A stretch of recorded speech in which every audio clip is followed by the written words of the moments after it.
The Delta State Governor Ifeanyi Okowa, speaking with journalists after a meeting with the Vice President Yemi Osinbajo at the presidential villa on Tuesday, said the minimum wage for Nigerian workers was long overdue, urging state governors to implement the 30,000 recent. Okay, with the smart agenda in Delta, which you are championing, Little Princess Success came up with no be say I no go pay.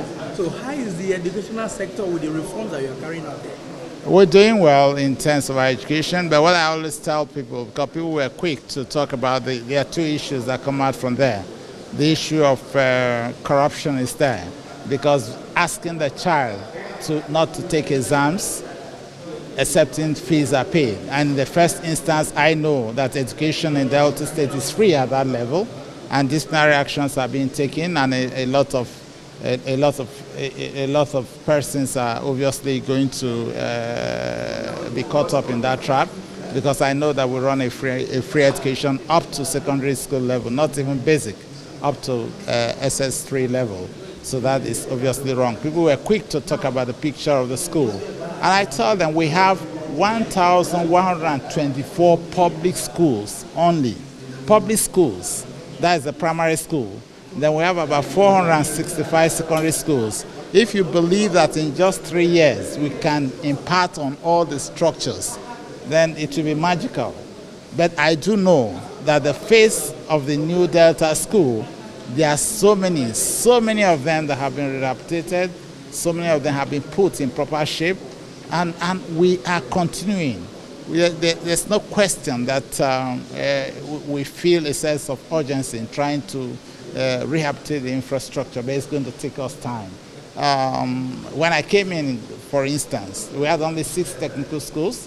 They were all in very bad shape. But today, if you go to our 6 technical schools, they wear a new look, and we have been able to get accreditation from the MBT, the Board for Technical Education, for all our courses. So we know that it's a continuing program, and we are focused on what we ought to do. But you cannot judge us with just one school, and even those that went there found that the school shares another fence with another school, so that the other school was already being rehabilitated.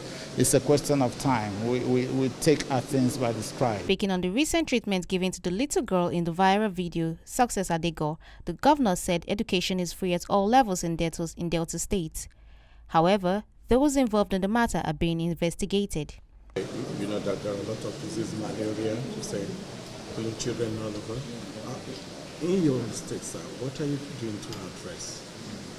We're doing a lot in the health sector. Our health sector reforms is addressing issues concerning public health, and that, you know, is driven by the Primary Healthcare Development Agency along with the local government educational primary healthcare authorities. That one is fully functional at the moment, and then we are also one of the states. In fact, we are the leading state when it comes to the issue of the health insurance policy. Immediately I came in, within the first 6 months, we passed the law on Delta State Contributory Health Commission, and within that law, which is already operational now, starting from January 2017, we are now providing free maternal healthcare services and free under-5 healthcare services, not only in our 64 general hospitals, but also in 107 primary healthcare centers that we intend to upscale to about 270 functional primary healthcare centers for the purpose of the health insurance. The former government did operate a free maternal and free under-5 healthcare, because under-5 healthcare is actually at that level you have a lot of malaria and a lot of mortality coming from it. But what we're doing now is to ensure that we pay the premiums of this set of vulnerables, and as a state they are able to access healthcare services free of charge. And because they don't need to pay and they are ready, the advocacy is high on the line, you find that they have a lot of access to good healthcare, and this is paying off at the moment. But beyond that, as of today, we're about 550,000 already enrolled in our health insurance policy in 2 years. Good number. People are wondering how we're able to attain that. We're working hard, but we think that we've not gotten to where we ought to be. We're looking forward that in the next 4 years, we should be able to scale it to ensure that at least a minimum of 30 to 40% of our indigents of Delta are actually fully enrolled in the health insurance policy.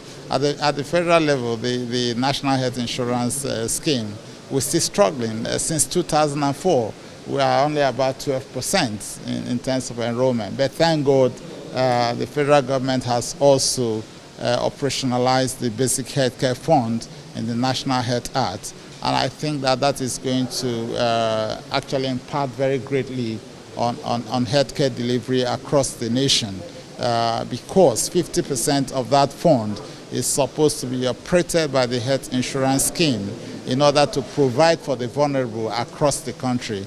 And that was a health act that I actually led as chairman of Committee on Health when I was in the Senate, and we thank God that it's operationalized. The governor also stated the state health sector is being reformed. Other challenges faced in the health sector within Delta State will be addressed.